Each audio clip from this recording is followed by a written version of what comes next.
Okay, so welcome to my show, Delivering the Impossible.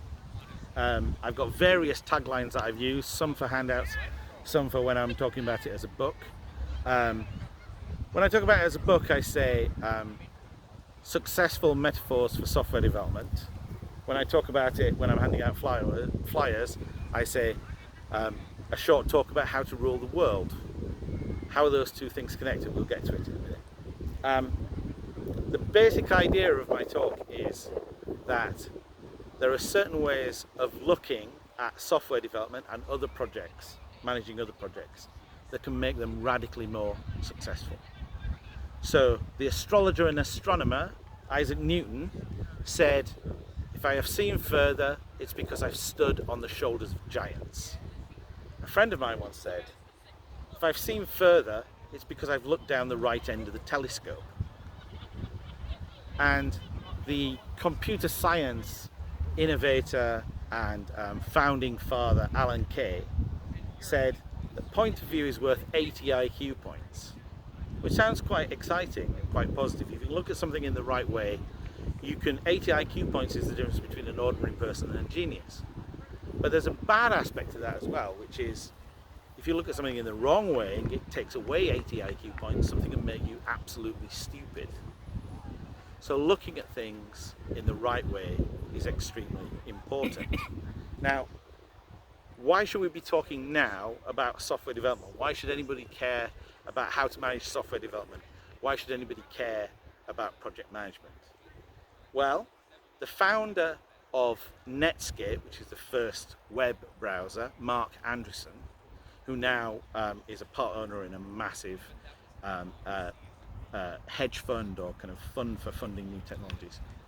He wrote in a paper in 2010, software is eating everything. What does he mean by software is eating everything?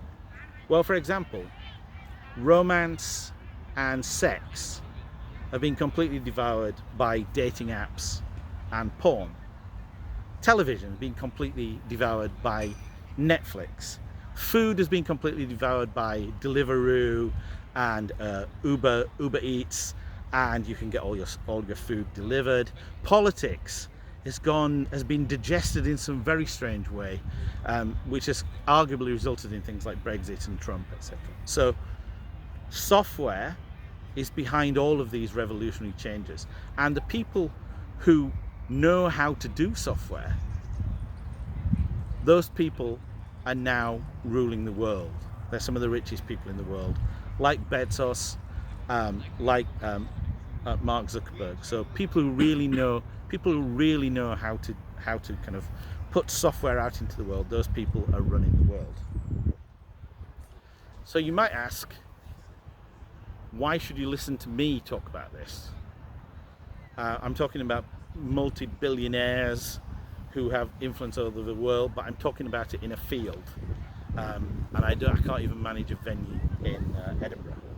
Well, there are some boring answers for this, which is that I've been doing this a very long time. I actually started in the software development industry in 1994, and I've been doing it pretty much continuously since then.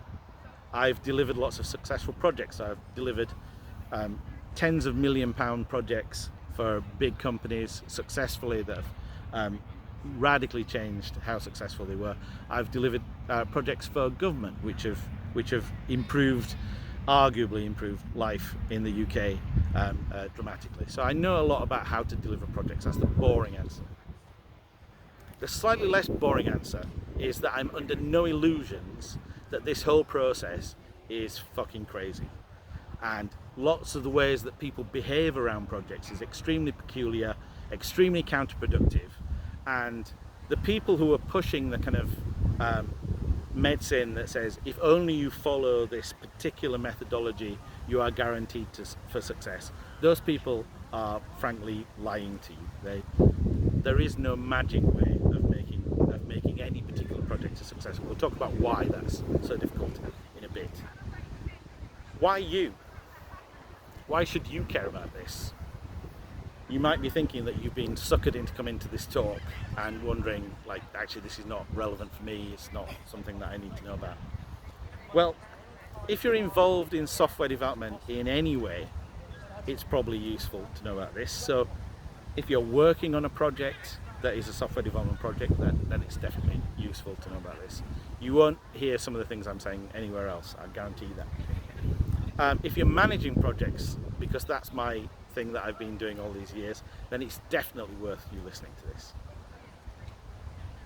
If you're not working on a development team and you're not managing projects, but you're in some kind of organization that is dependent on some software that is still to be written, and that's an awful lot of people, or possibly you have some kind of input into some software that's going to be written, then it's still worth you listening to this.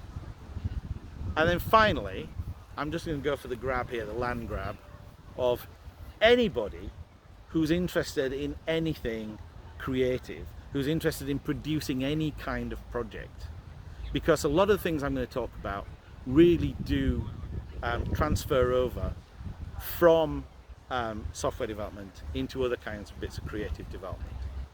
So I'm going to say this should be interesting to everybody. Now I'm going to make a bit of a jump here, but this is something that I need to talk about so I can explain everything else as we go through the talk. I'm going to talk about cars. Now, the company that really first started making cars successfully was obviously the Ford Motor Company in America.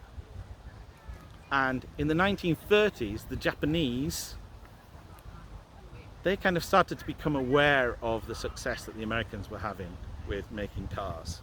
And they went and looked at the Ford factory, a company that made sewing machines in Japan and fancied getting into the car industry, went and looked at the Ford factories.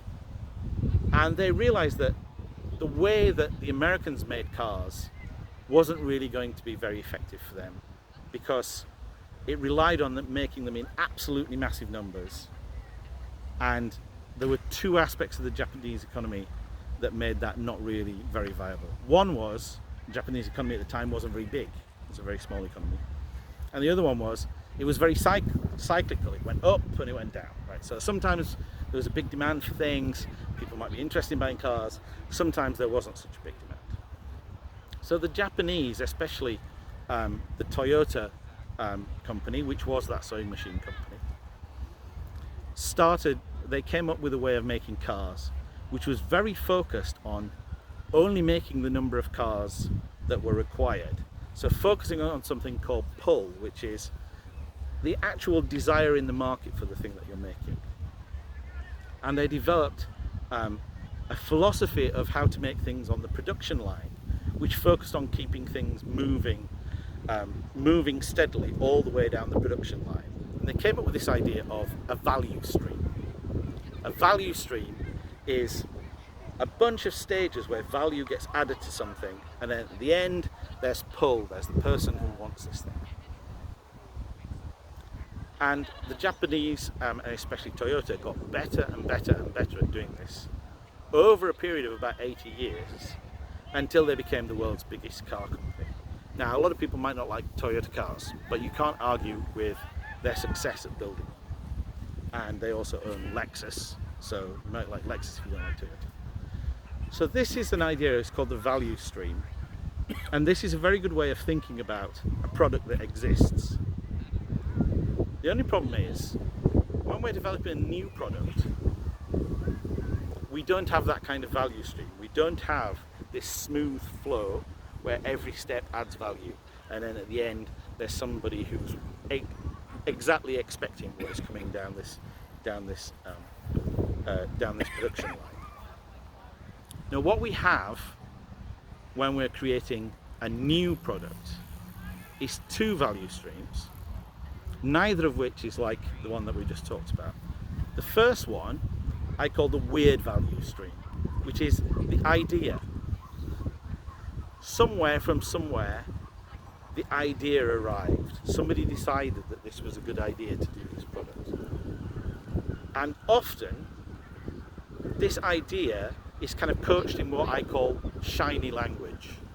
So it has some kind of language around it which discourages people thinking too much about the details of what's going on. Very often when it's connected with software, it will be something like It does everything that the old system did, but better. It's faster, it's cheaper, it uses new technologies. So there's some kind of gloss on the new idea, which makes it attractive. And very often, I talked about it as a value stream, but really quite often, these ideas, my experience of them when you're involved in trying to develop them, they just kind of appear from nowhere. You don't really know what the process is that's put them together. And very often the people who are behind the idea don't really want to tell you. So there is this kind of idea value stream. And then the other value stream, so you've got a weird value stream. The other value stream is one that doesn't exist. If you think about it for a second, for an existing product, you have this lovely stages where you add new things, and at the end you've got people who know that they want that thing. For a new product, you need to assemble all those bits together. You need to put those bits together to generate the value, and you probably need to find people who actually want it as well. You need to find an audience for it. So you've got these two value streams, the weird one and the one that doesn't exist. And in between them, you have this area that I call a desert. And the reason it's called a desert is because in order to start to deliver the things that are in this shiny idea, you have to do some work, you have to do some investigation. And when you start to investigate that shiny idea, very often what you find underneath the shine is something that's not so shiny. You find problems. The thing that's talked about in the idea just doesn't add up. The thing that's talked about in the idea is way more expensive than anybody thought it would be. The technology that people were excited about doesn't actually work. Lots and lots of things. Once you start to actually think about how to implement something, you come up with lots of problems. Now, when you start to come up with these problems, this undermines the people who came up with the idea. The people who got enthusiastic about the idea, they're now starting to look a bit stupid, because you're saying, well, actually, that thing that you said would be able to do everything that the old system did. Well, if it really did that here would be the problems with this. The technology doesn't work, etc. So by actually starting to do this is the paradox. By actually starting to do things, by actually starting to build the new value stream, you undermine the old one, and you're stuck in this desert. And this is the thing that really surprises me, is you can read lots and lots and lots and lots of books about project management. They all talk about various kinds of methodologies, various kinds of approaches to developing products, etc. Very few of them talk about the fact that this place where you're trying to kind of realize the idea, but as you do that you encounter problems that undermine the people who have the idea, and you haven't quite managed to connect to an audience so that you can get some value. This is the place where most projects spend most of their time. And what I talk about when this talk is not 15 minutes long and it's 45 minutes long, is I talk about the different ways that you can look at a project to get a better, to get across that desert, to kind of like get through from the difficulty of the idea to the actual realization. One of those is the swamp. I talk about this idea of the swamp, which is that the environment that you're working in is extremely complex. It has submerged things, it has things that are under the water that you don't know about. It has complex ownership, so who owns it could be complicated. It has complex residents, so lots and lots of different people work there. It has people who never live in the swamp, never own the swamp, don't want to live in the swamp, but do care about regulation of it. Another idea that I talk about is the importance of escape. So the importance of getting the thing that you have, the little idea that you have, as far as possible towards the people who might be able to use it, as a way of starting to connect the idea to the kind of pull at the other end. And finally, I talk about something that I call the pirate ship, which is the importance of when you see problems that are on the horizon, that you know are going to be a problem, like spotting a pirate ship on the horizon. You don't ignore them, you actually tackle them. So if you were to see the longer talk, those are the things I would be talking about. Thanks very much for watching this. and I'm doing this again at 1 o'clock.